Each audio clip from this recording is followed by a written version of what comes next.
I want to thank you all for coming and joining us. We're going to do an hour. I usually try to stick to the time. And what I really wanted to get to was there's been so much stuff going on where the world has changed. And we were hit with COVID-19 that uprooted us. And at the time the three of us spoke, we were just going to talk about this new age of how do we deal and process things in the age of COVID-19. Then on top of that, you have the George Floyd incident, which just changed, and I think goes into all the things that we're going to talk about today. Where do we go? How do we process this? And when you both said a new mindset, and we talked about it, and the reason why I wanted to do this topic was, what is the church's role? Because Terrence, you and I go back, and for me personally, as a young person, I'm getting old. Let's say that. Yeah. As a young person in denial about getting older, I wanted us to talk about what is the role of the faith-based community.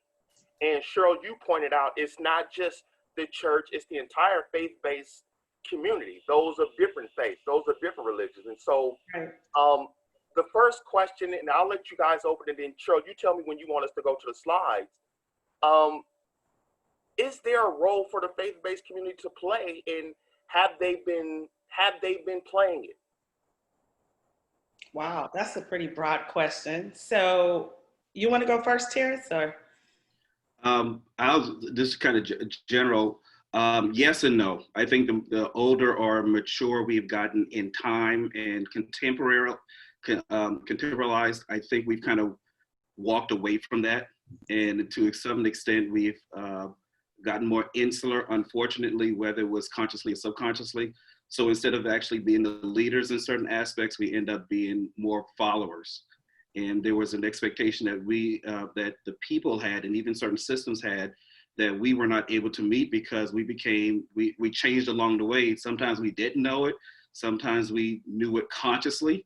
But there are some things that just kind of gradually, we kind of walked away from leading in some areas, and just kind of taking a back seat and hit cruise control, depending on the challenge.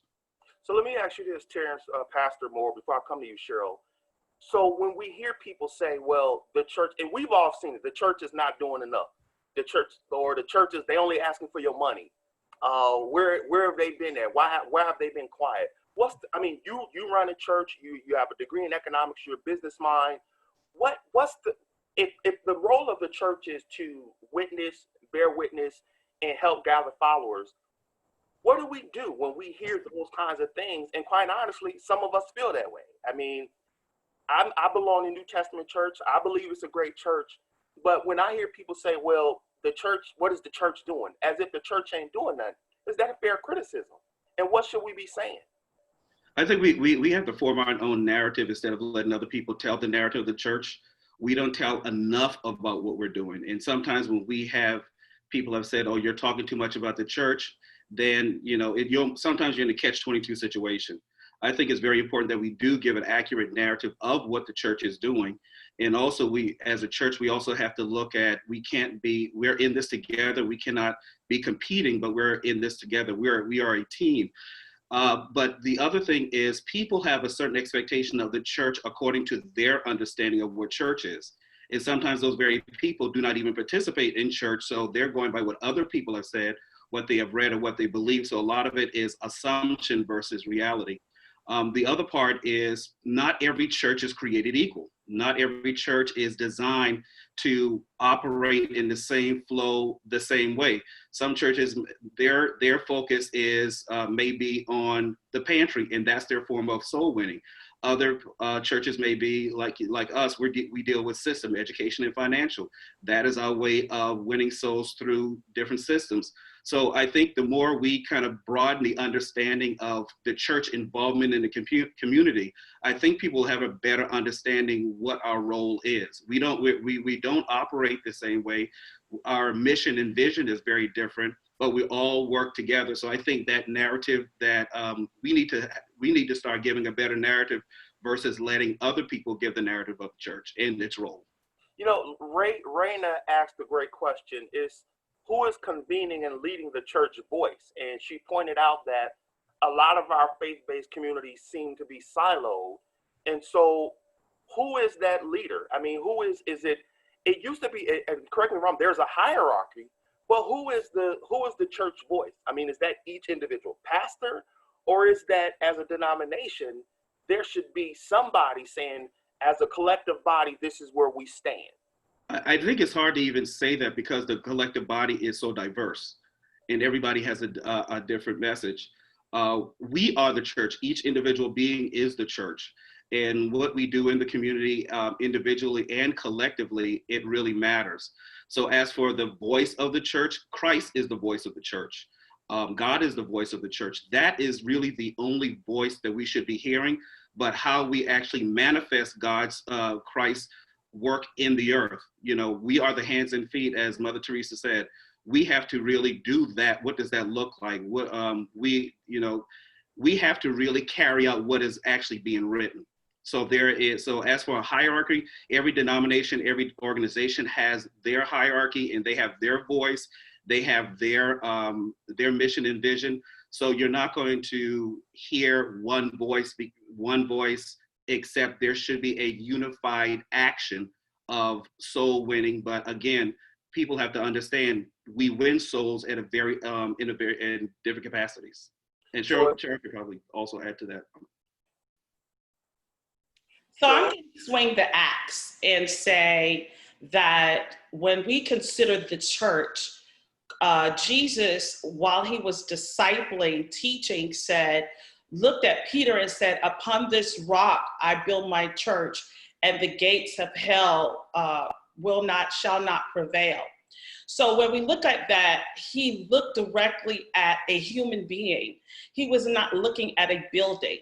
So upon COVID-19, coronavirus evicted all people from a building and forced us to come into a reflective mode of operating outside of a building that we do deem as the house of the Lord. But over the years, even with our marches dating back to the establishment of the AME Church, there was a separation because of racism. And why certain systems, certain faith-based were established, they left a building, they left an institution to establish liberty, right? And so when we look at why the church and the leaders right now, who is we is the question, because we are ending an era, moving into where the leaders for this new era and this new era of digitalization and automation, we don't know, Raina, because we're in the emergence of new voices and new leaders with new mindsets. The church over time became insular, and we can date that back. If you're talking church you also need to consider whether you're talking about the Black church or the totality of church from all races and denominations.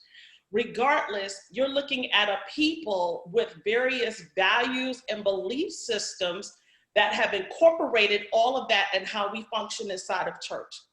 So right now, it's dismantled. It is in a dysfunctional, chaotic state that out of that, a new community will emerge, and we're looking for that new model.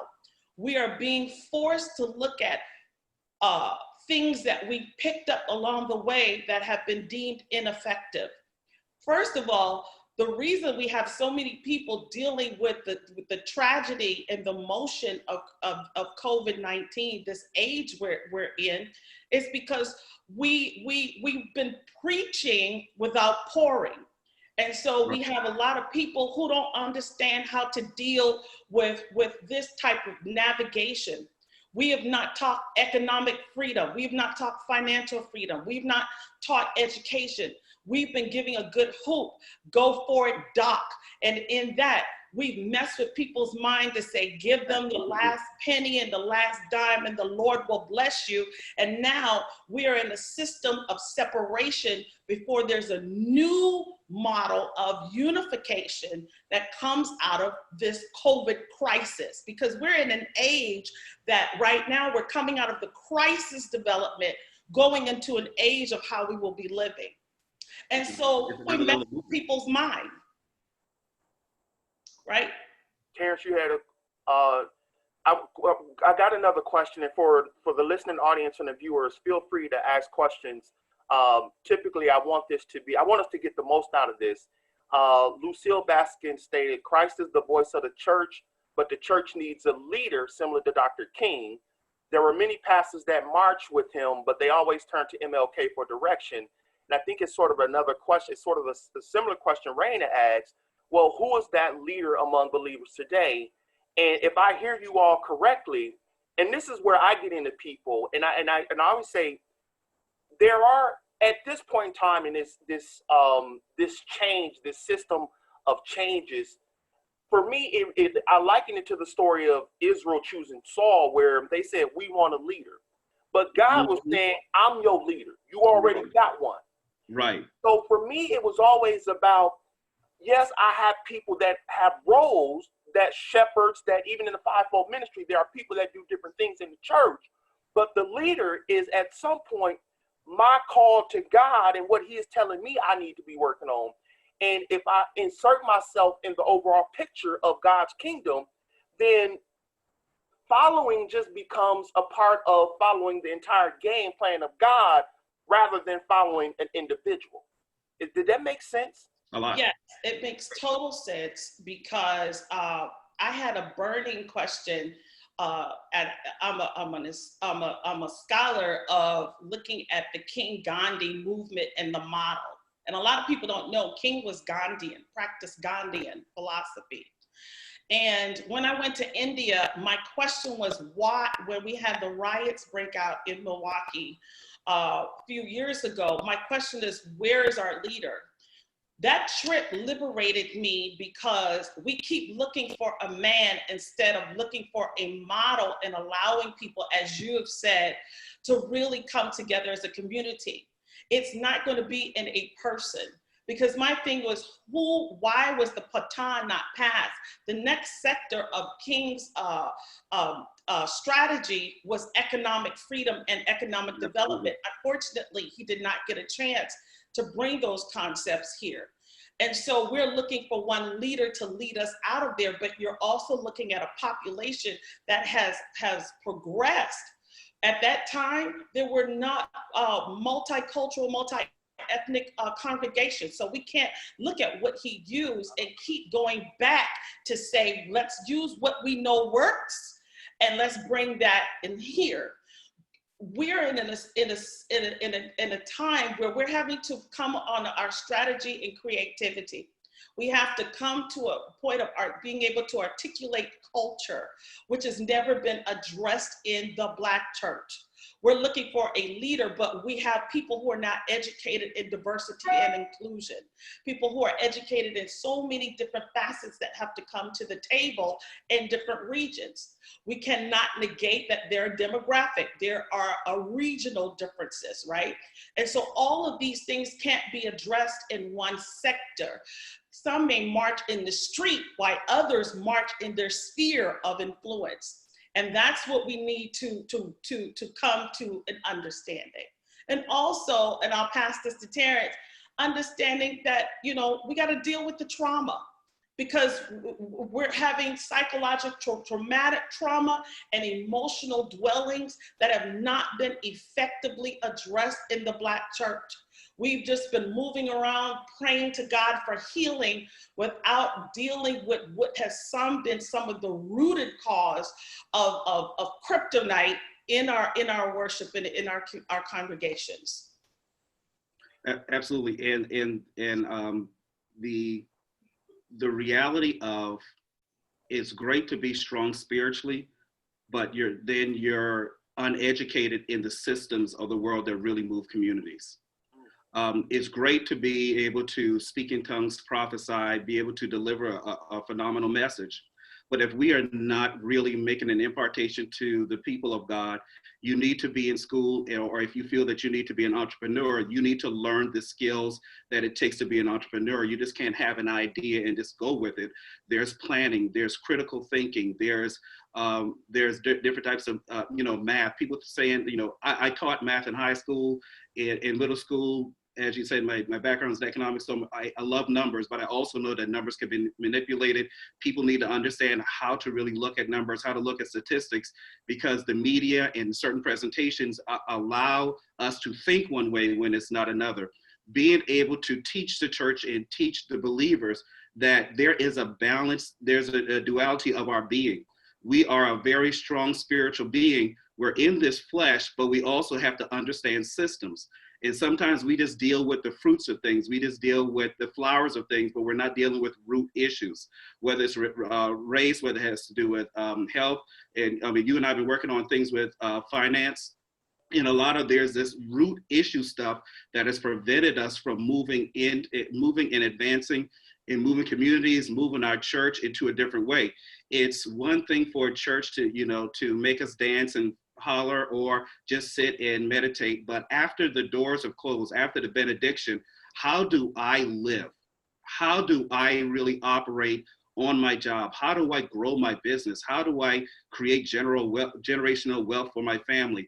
How do I get help psychologically, especially in our community that has been stigmatized with, you don't go to the doctor, or, well, you know how Uncle Leroy is, you know how Auntie M is, they always been like that, but then they don't get any kind of treatment. So as it relates to trauma or anything like that, there are a lot of things that the church have missed to move communities in a different way. It's not marching and protesting is part of it. There are other parts of the community that we need to move, that may be our quote unquote our specialty, or our that's part of our mission or values or vision. Those are the ways that we move communities as a whole. Let's just say you have 5 churches that are great at pantry, another 5 that's great in finance and economics, another 5 that are just great in that's tend to be more geared toward education, that can help students move through the educational system into college, how to navigate. There are a lot of things that the body can do together, but it's all toward the complete person, to the complete man, but it also relates to the communities. And we have to start exposing the shortcomings of the church to say, yes, I can make you dance and holler, but can I get you to function your business right? Can I get you to do your checkbook? Can I even get you to get a bank account and stop going to check cash in places where they rob you? That's even that in finance, that's a system. When you can't fit into the banking system because you may have ruined your name or credibility, you go to the check cashing system, and then they rob you of the work that the hard-earned money that you have earned. Why should I pay $5 to cash my check that I've earned? The other thing is, again, understanding the history of it, and as well as I do, Jason, well, the reason why we had to go through these alternative systems is because the banking system didn't even allow people of color to even open an account or get any kind of credit. And those things are changing, but it takes the community understanding what has been the problem to really get into those systems, change it from the inside out, and say, hey, we're about a $1.6 trillion purchasing power community. You need us. You need us. You need to give what we need, and just really start moving and advocating in that perspective. That is our protest. That is our march on the banking system or any entrepreneurial system. I mean, right now we're dealing with this pandemic. COVID-19, we're dealing with the race issue. Small businesses don't get access to capital. We are in a season right now, our chamber in a season right now, where that we are giving grants and loans to small businesses without all of the stringent requirements that banks require. Right. So again, that is because we're not, and that is part of the church, because I'm part of the church. That is one of the things that's in me. We have other people who are in the finance system that is in our church. So what we really need to do is, when we're dealing with moving communities and getting things done, We need to look at all the talent that is in our churches, gather together and just say, hey, how are we going to move our community based on the God-given talents that God, that is in the church? And we can really do some phenomenal things as a church. I want to get into Cheryl, what you have prepared. So is it okay if I can go to that? And I'm going to come back to some of your questions. Ray, you have some great statements and questions. Is it okay, Cheryl? Can I go to? Okay, let me go to it now. And Cheryl, you tell me. You could go to slide 2.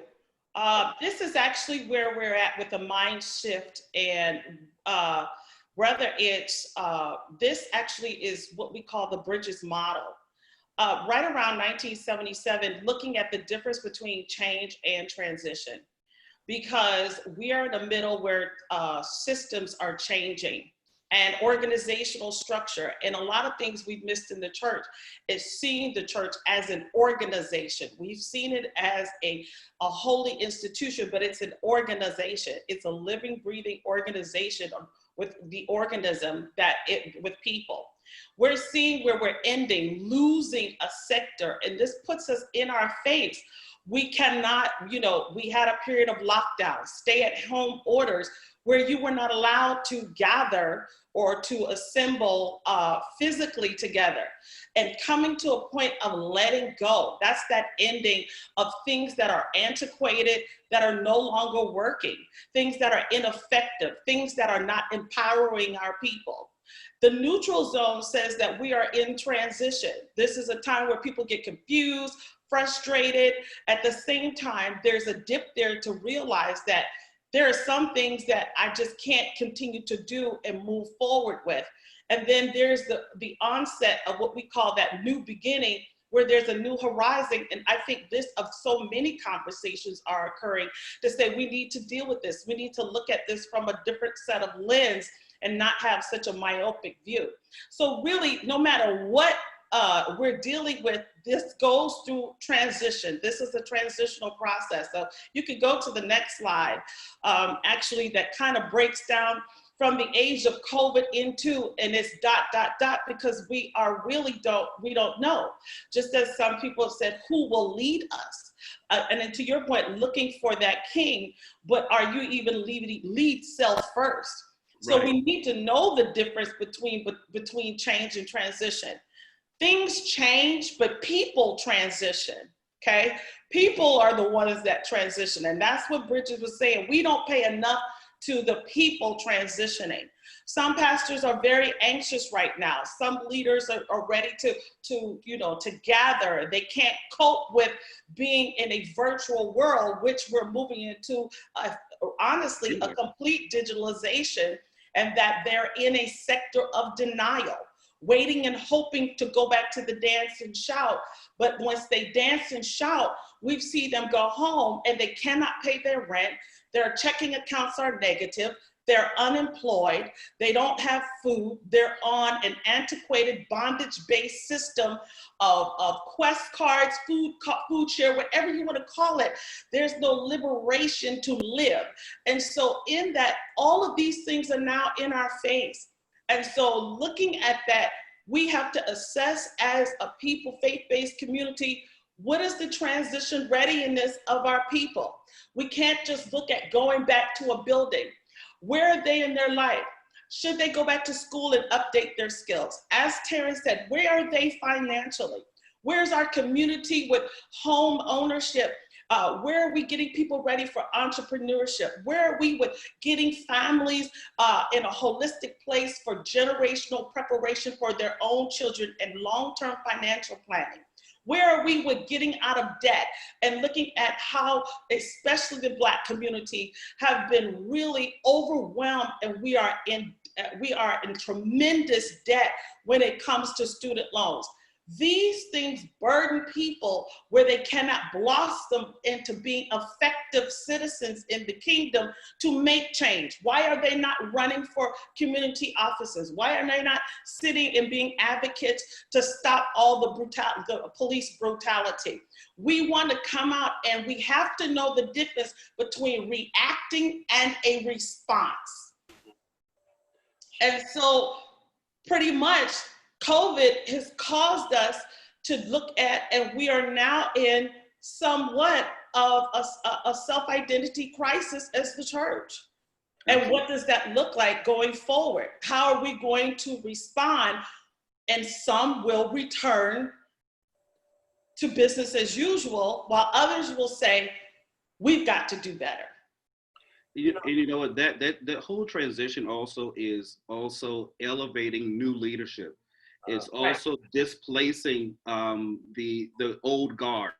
Right. And sometimes in I'm seeing both aspects where that the old guard is nervous because now they're losing power or they're losing influence. The new guard or the new day leader is really excited because they're seeing opportunity where they say, I'm finally able to really move up and be more effective because I see where my niche is. I see where I can really move the masses, not for the benefit of self, but for the benefit of the community.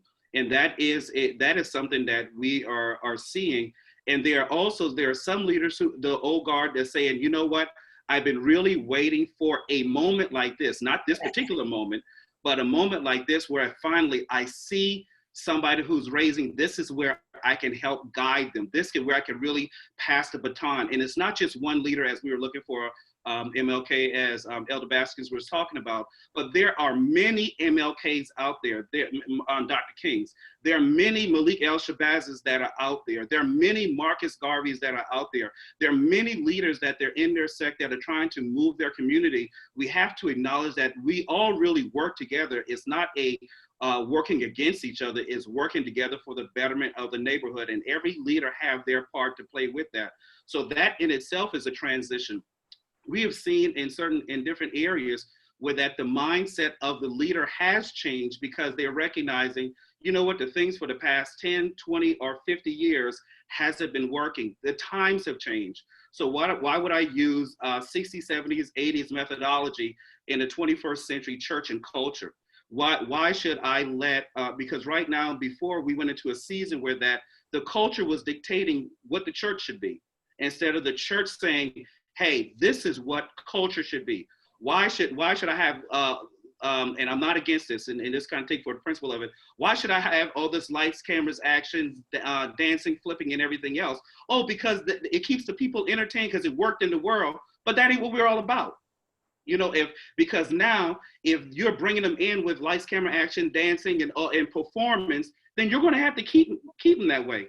So now, when it's time to really get, as Cheryl said, now when it's time to get into the depths of their life, their soul, their getting to the spiritual development, dealing with those root issues they have.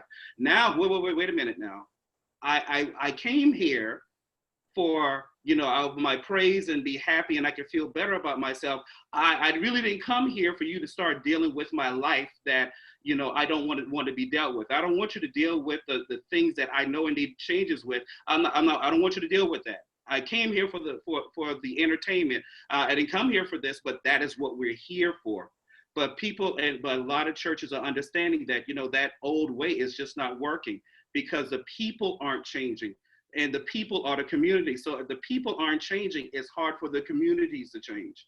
So I also think on the other side of that spectrum, the people have put pressure on the leadership to do something different. Right. And I think COVID has also, just in our conversation, and we have a small community, but a very powerful people that we lead. Very, very focused and very thrustful people that want to make change, entrepreneurs, business owners, professional sector that realize I can do more to influence the systems when I'm operating, and we then practice that sending into the systems to induce change and transformation. And I think some pastors are going to find themselves where their people want more. They want you to bring in somebody who's faith-based that has financial planner, somebody that come in for mental health has been on the horizon, and to deal with the emotional trauma and the aggressive, abrupt change management systems that we've had to deal with. The people are also going to put pressure because they want more. But to Terrence's point, it does not mean that the pastor has to be the sole resource. He he needs to release and not deal with hoarding it and thinking he's the one answer all, and deal with his insecurities and bring in those specialists. And that's where I see the church having to now deal with, bringing in these consultants, these specialists, people who have the skill set, and the Bible speaks of that, where we have to, and honestly, they're doing it already. We're online. Most churches are still online. They're going from one live to the other, getting what they need. And we need to recognize that you just can't feed them a Pop-Tart or microwave. They want critical content that can change their lives. And this is just not working anymore. Let me ask you both a question. Shirley, do I need to go to the next slide, or? I think we could just, for the next one, before you go, that starting the seedbed into the new beginning, that word seedbed, just for common, for evening out the playing field here, the conversation line. That means that in this time of the time of where you are in that state of transition, there's that soil for things to start putting the seed in the soil in order for there to be some growth before there is an incline. And we need to do that now. We don't need to react to things. We need proper planning and to come to where we're not confronting so much people, but become confrontational. We're having conversations, but we need to become confrontational with issues. Let me ask you this, because it sort of hits on some of the things that you all were saying. And in private conversations, I've been telling people, only the strong will survive. In essence, after this pandemic, if you are not looking at this as an opportunity, then you will not start planting those seeds. And through all of this, and I joke about it with my wife, God probably just got tired of everybody, said, y'all get on my last nerve. So I'm going to just give y'all all this today, COVID-19 racism, to have this awakening, because a lot of people now have to have a new mindset. Not just Black people, not just the faith-based community. It's a lot of people in all industries across the board that have to have a new mindset. But one of my concerns was, with our community, if we don't see this as an opportunity to instill and develop a new mindset, to start planting those seeds, then after all the protests and all this other stuff, then where will we be if we don't get a hold of this thing? Go ahead, Cheryl, because that's how you know when you got them. I'm trying to be gracious and be. Well, you have that part. I'll take the other side. So we're very complimentary. My background is in HR on the organizational development side for years before I went full-time into academia. And my job was to go in and flip things up, terminate, restructure. There is a reconstruction that some things will be used, some people will not. I see people, and I put this stat, I think, on my Twitter, scrambling to remain relevant. And they need to release that and forfeit that fight. It's over. And so I have to say this. Cheryl, I don't know who that's for, but that's for somebody that's going to see it. And so the resistance to change will automatically disqualify you for the creativity that comes into innovation. And so you forfeit you're now exempt from excellence, right? Because we started with a horse and then they added a carriage. Then it became, or the buggy, then they called it a carriage. Now they had a little buggy that ran by a motor. Then it became where it's 4 wheels and we're driving. Now it had cruise control and automated things for us. Now it's self-driving, and so we're going to see the elimination of so many things. What would you think right now, Jason, if somebody down your street decided that they were going to just use a horse to do their grocery shopping, or they parked their horse next to your vehicle? Just the mindset, Right. right?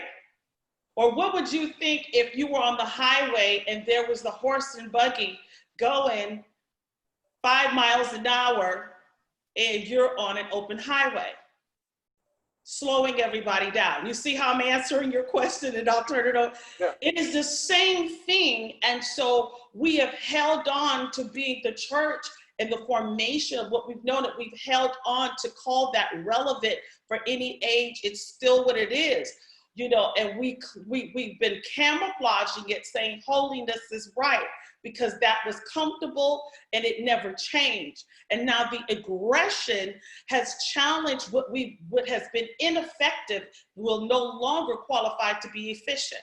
So you'll have some pastors, some churches that will remain in the horse and buggy next to those who are with Tesla.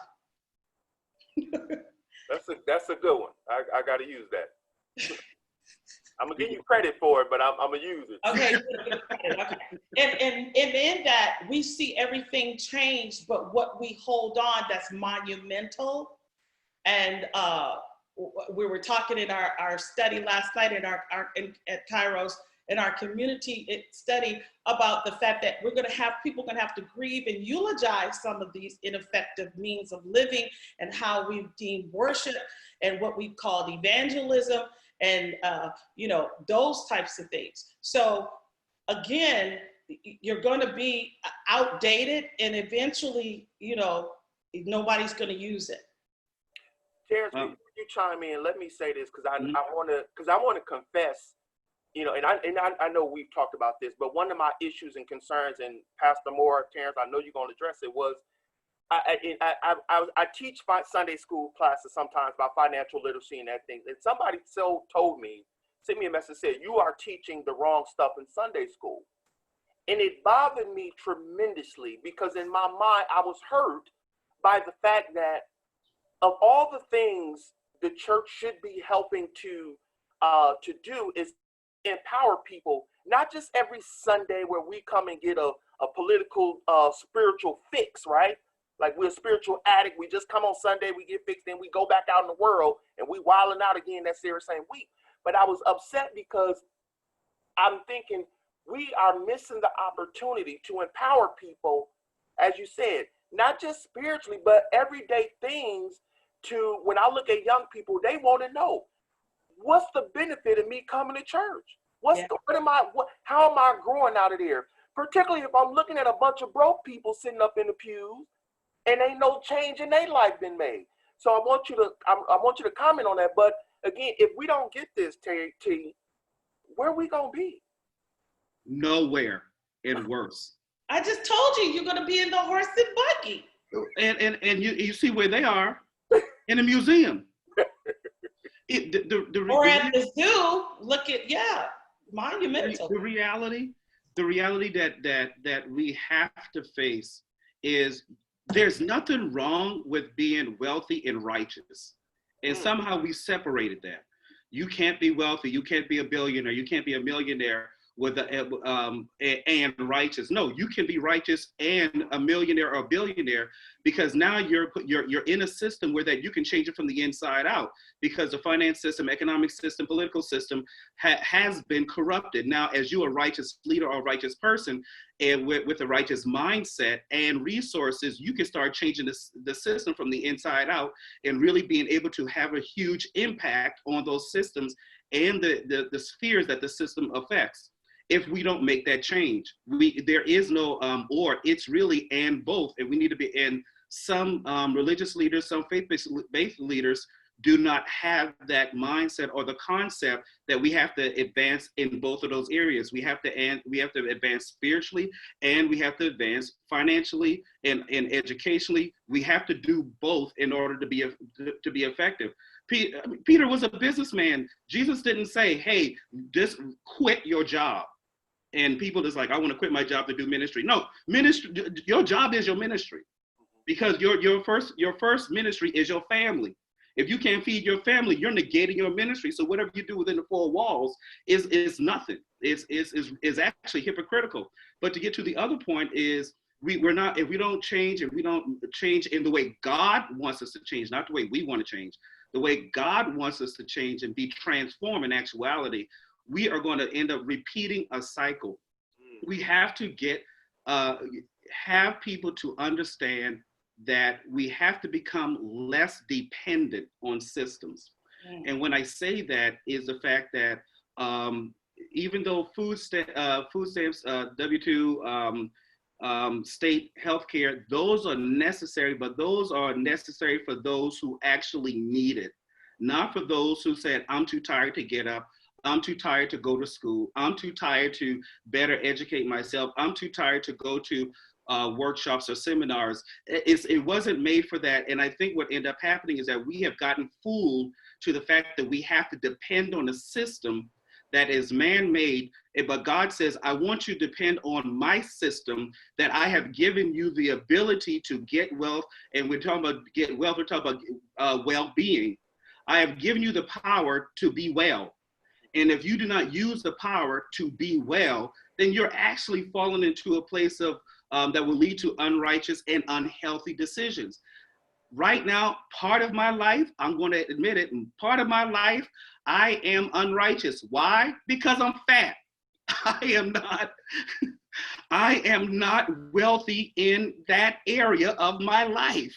And God is doing something in me right now. The other parts is I'm regretting talking to you right now because I got some donuts right on the counter that I was waiting. The other parts of me are wealthy. That part is pretty broke. But we don't want to deal with those things that it's hard for us to really deal with.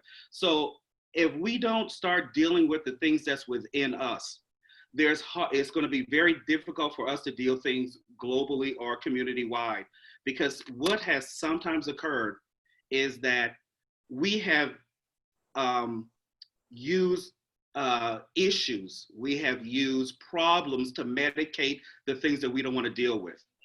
So the more we do things for other people, the more we help other people, that is not doing anything for us personally.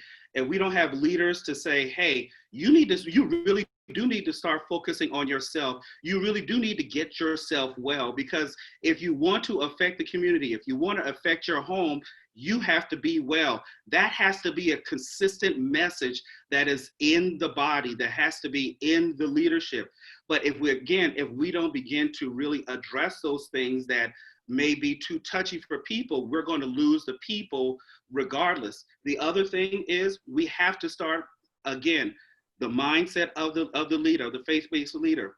We have to look outside what's going on here. Cheryl alluded to the electric car with Tesla. Well, let's not forget, we have artificial intelligence, we have machine learning, we have cryptocurrency that you and I talked about, we have foreign exchanges that, things that you think we have talked about.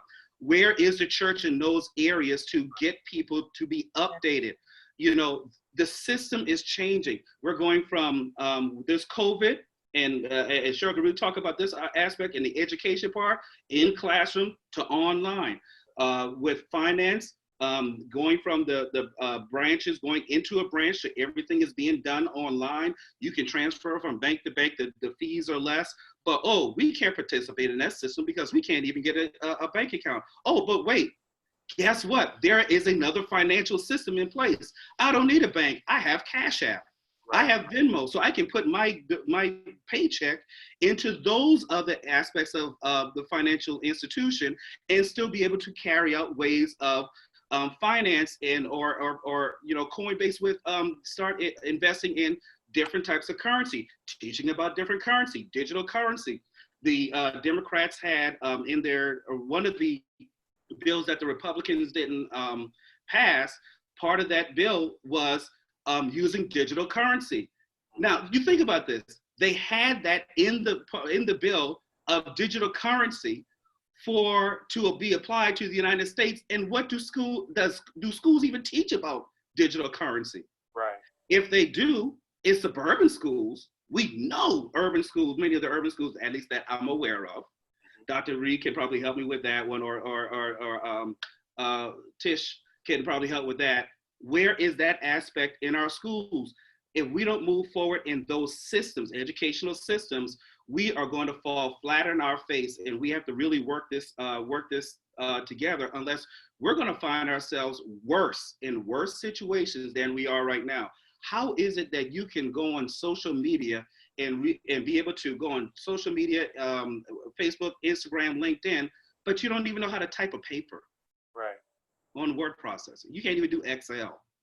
There's a problem. We got 10 minutes, and I wanted to bring this up to you because, Terrence, I saw you posting it, the challenge, and it's something that even I have to deal with. I know we all do. And you posted and you kept talking and commenting about those pastors who in the midst of all this George Floyd, the racism stuff. And Cheryl, we all know, we see people, the same people, Mm-hmm. who were very vocal about a Colin Kaepernick, but now are very silent.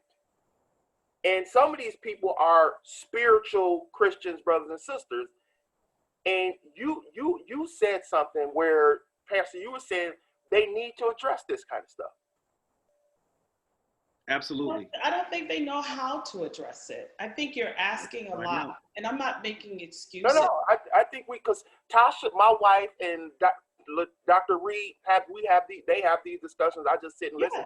But everything is rising to the surface. Things are we're in a time and a season where, you know, this is about the church. This is about the movement of the Lord, where everything is being exposed.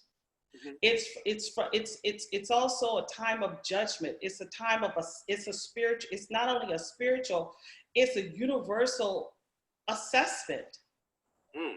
And a lot of things that we have called righteous is just also been unfair. Right. And in that, you know, we've taught people to use, I got to get to church, I got to do this to cope, but we've not come up with any cure. And now we see something where, you know, a man dies before the world. Why I say America stood by, and now some people are reacting, but we need a response that's robust enough. That will now, this generation has taught us, and many say, what are they contributing outside of technology and this?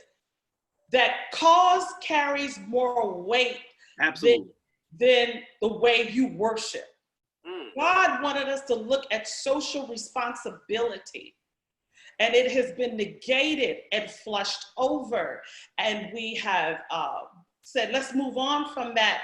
And we're calling things reconciliation when it needs to be a reconstruct. No, and not reconstruct. Even the language has to morph.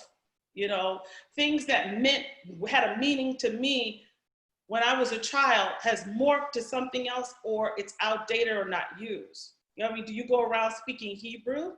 Right. Do you go around speaking Latin? And we don't want to face these realities. When it comes to racism, you got to deal with the culture. If you don't deal with cultural things first, then we're going to make a shipwreck of what we're calling racist. And to the Black church, we have to be ready for the hard conversation and to confront our trauma. Absolutely. Because people who are traumatized, and I'm not a psychologist, my undergrad is in sociology, but groups of people that have gone through traumatic experiences need healing, or we will call, when you do get the help, you'll say that's wrong. So I think there's also an external and an internal that cannot, and I don't think they know. I think they just thought you're my brother and my sister.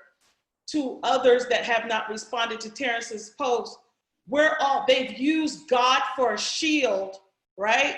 Mm-hmm. Can I say that? Am I allowed to say that? I'm gonna say it. They used it for a shield to make it better, to medicate what the massa used to do. And so you have to face that history, right? It was a hellish period, and you have to face it. You can't say, well, that's not what I did. But the very fact that you're saying that's not what I did is an excuse for you to not sit at the table. Many of my white colleagues, they were honest about it. And they're having to realize that there's quite a few of them that really have dealt with race issues in the past when they were smaller, but now their ministries have gotten larger, and more of it has been with white or even middle class upper blacks. Now they're scared that if they start addressing that, they're going to run out the door. That's my white colleagues. They are concerned that, oh my God, if I start dealing with these things that I know that at the core I believe in, they're going to run out the door. Also, there are a lot of them who just didn't know their ignorance. They really thought that they were doing the right thing when in actuality they weren't. I don't believe in reconciliation because, in order to reconcile something, something had to already have been reconciled or something already had to have been constructed. There was not, the only conciliation or any kind of relationship between whites and blacks, I think, was slavery, 3/5 a person, you get paid less than me, you are not as good as I am, and you're beneath me, you can feed my baby, but you cannot teach my baby. So what are we reconciling? There has to be a construction. There has to be a new construction where that, there is equality and equity. The other thing is they are really realizing that, and I'm talking specifically about the white leadership, is the fact that they know it's been an issue that they have to address.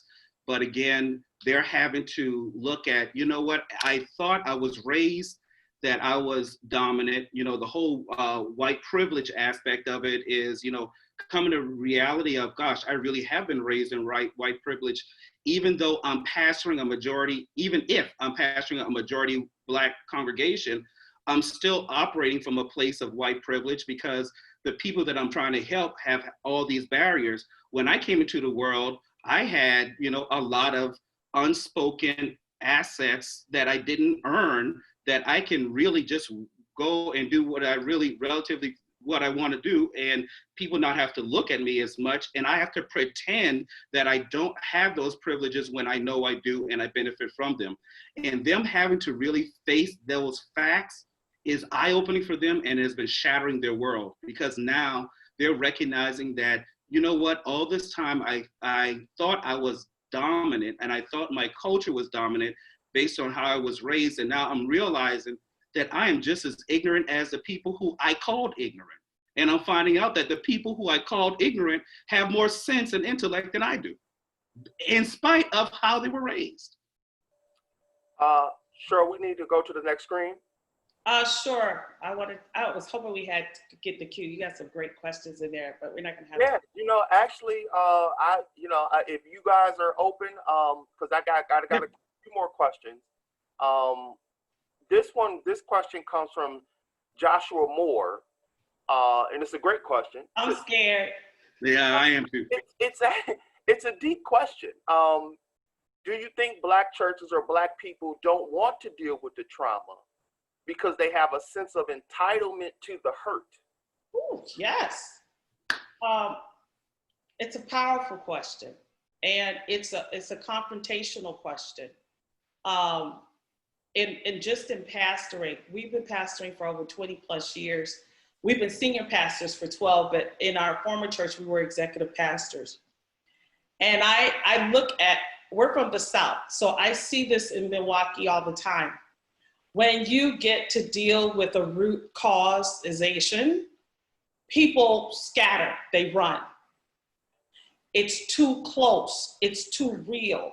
You're calling me something that I'm not. And so people feel entitled, and they use that to cope because the pain is too deep. And so this is not something that a program and a curriculum can solve. The solution will come into deep dialogue, where we call it the soul work, where you have to develop small communities. It's not for vast audiences, to truly eat and to mesh through what that pain means. In our community, we're dealing with broken families and broken homes.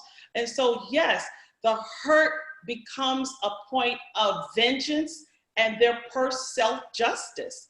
They're justified by it. That's not for everyone. Right. But to some regard, it goes back to what I said earlier. Are we ready? Because the world is responding to the call out. Mm-hmm. Are we ready? We have to get rid of victim mentality, and and when I say that, I'm saying there are true victims out there, absolutely no doubt. There are victims of fraud. There are victims of abuse. There are victims of people who have been manipulated out of their resources. There are victims out there.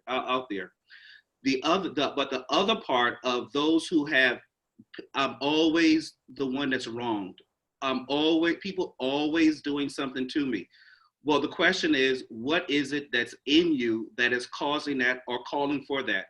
What are you giving out that says, I'm always in need? And now we're looking at, I have to look at self. Am I addicted to being rescued? Am I addicted to being needy? Am I addicted to always being dependent? And that also is a huge transformational mindset that we really have to look at. We're not negating that there is hungry people out there. We're not negating that there's a whole lot of injustices out there. We're not negating that there are a lot of things that are at the depravity that we're having to deal with.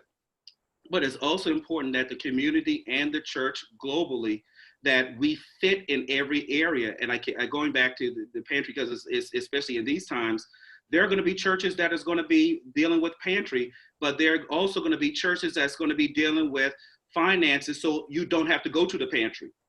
There are also going to be churches that's going to be dealing with education so that you don't have to go to the pantry. Or if you're in the pantry, we're helping you find a way spiritually and naturally so that now you can see a way out. I've been going to the pantry for 5 years. You know what? On year 6, based on the fact that I'm going back to school, I'm starting my business, or I'm getting my associate's degree or bachelor's, I'm not going to be in this pantry in 2021.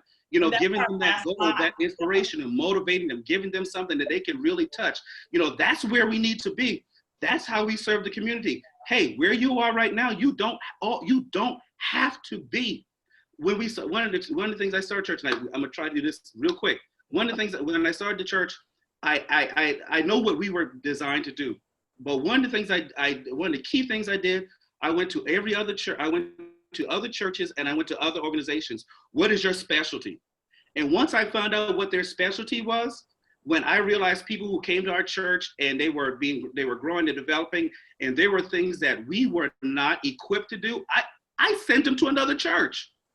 Because we provided you what God sent you here to get this far. What you need right now, we can't help you. And to keep you here is a huge disservice for you.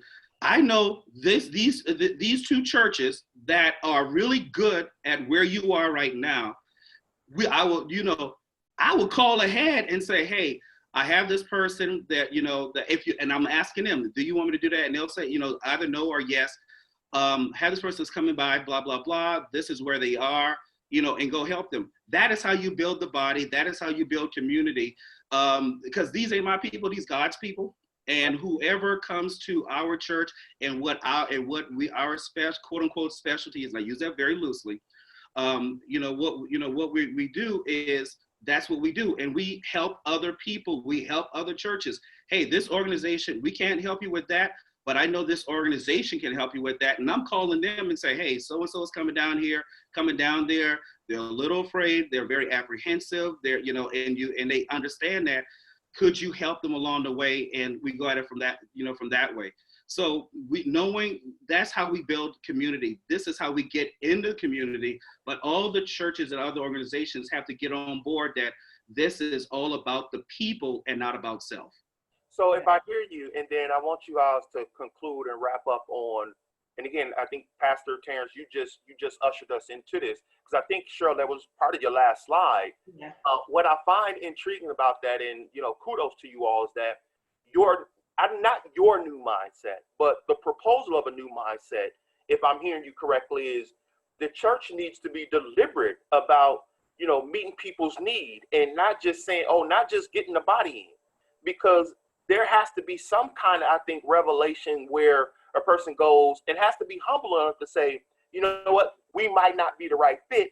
Not Right. that we turn you away, but it might be somebody that can help you in ways that just right now we're not at.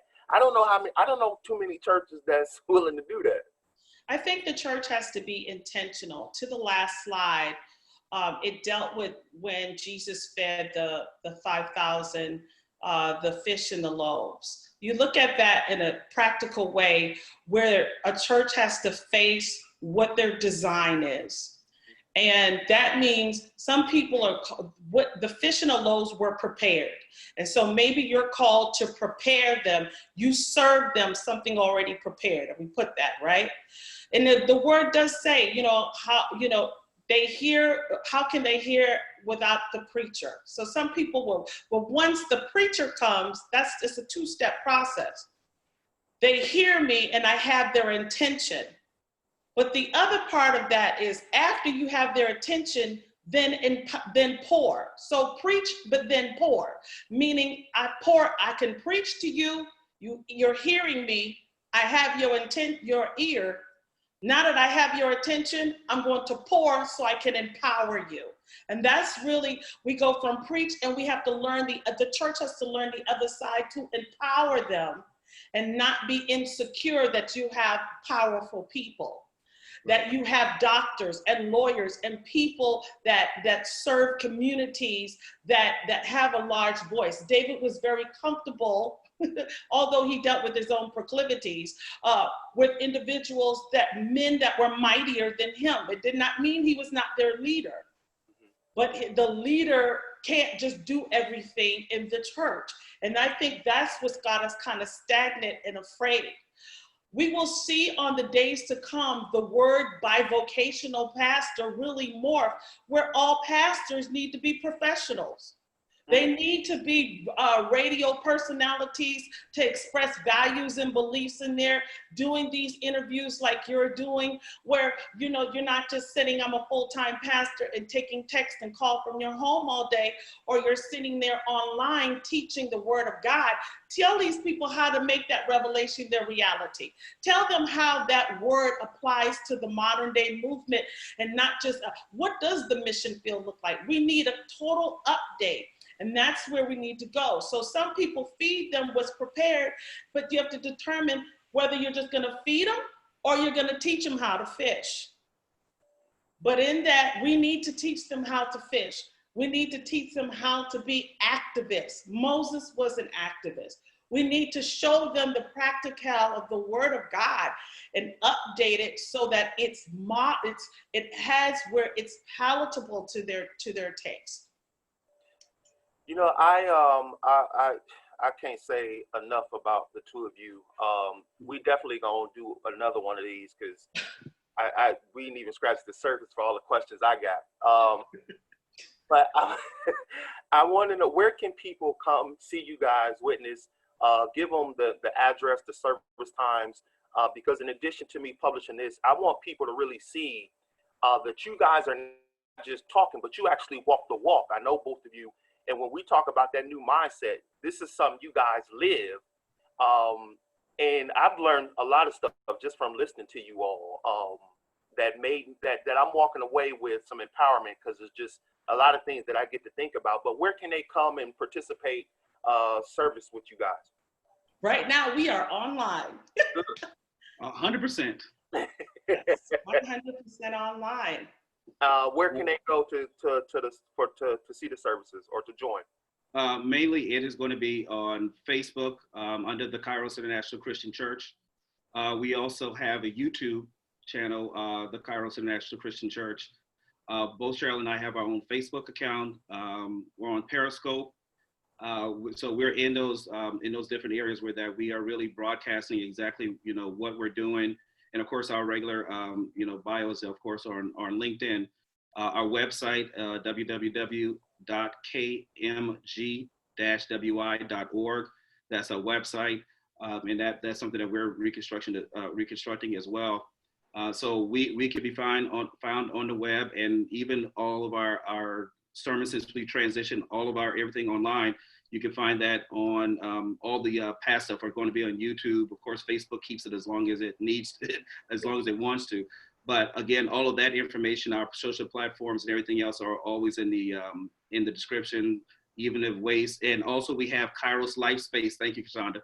Kairos Life Space, which is, and I think that is one of our new communities that we're evolving that relates to our Christian education and our youth. And Cheryl could just touch on that, about how that is really growing, focusing on our youth and building that kind of community of growth.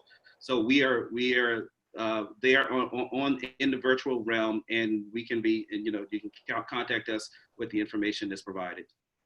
I think also, like I said, my background is in HR and the organization development. My concern, Jason, and I expressed this to Terrence, is again, the faith-based community being left behind as we navigate through digitalization and automation. And a lot of people who are concerned that do pay their tithes and offering to their church right now, whether they're on unemployment or part-time, what is your job gonna look like? Or are you gonna have a job in another year? I'm actually hosting a free Zoom on next Thursday from 12 to 1, talking about professional careers after the COVID crisis, and how people need to prepare themselves for these new opportunities and to branch out and to get yourself together. You need to get it together. And it's not just a resume. You need to know the language, know what they're saying out there, and things are going to be digitalized and automated. Automation is the new, it's being called the fourth revolution. And so we have to look at things practically. And this is what we're talking about, the church. We're professionals. You got to be able to offer people more than the scripture. What's your specialty as a pastor, as a leader? What are you doing to contribute to the body of Christ? That's great. You can tell me about Hebrews. You can do all of this. But what is that outside of that? Me becoming the living word. What makes that real? And that's part of why our educational system has failed, because we don't allow the teachers in our church communities to have a larger voice, to walk them through these IEP programs. And our kids are immobile and stagnant in so many opportunities. So we've got to, that's the new mindset. Right. And that comes with losing your insecurities and stop being paranoid as a pastor that somebody, it's not all about you. The pulpit is beyond the scope of what you can see. The information for that is on the Legacy Pen. It's on Facebook. It's on my personal Facebook page as well. And I've tagged you all in it, and we'll be advertising that. Very small, 25 seats. They're over halfway full, but there are a few more seats for the 12 o'clock and the 6 p.m. next Thursday. And I do want to mention one final thing, Jason, that you mentioned earlier, is the fact that if in this COVID pandemic and this disruption, if we don't take the opportunity to learn more than where we are really going to be stuck. I mean, I tease our deacon Carlisle about this, about YouTube University. He lives on YouTube. You can learn so much stuff on YouTube. It's free. LinkedIn has free classes. If you don't take the opportunity to better yourself in this time, if you don't start purchasing books and learning, that is another way where we're going to stuck. And we have been telling people in the congregation, I'm telling people, you better start your business now while things are kind of at a low, because when things start coming back alive, there is no catching up. Right. Yeah. Hey, I want to thank the both of you. Thank you for having us. Thank you.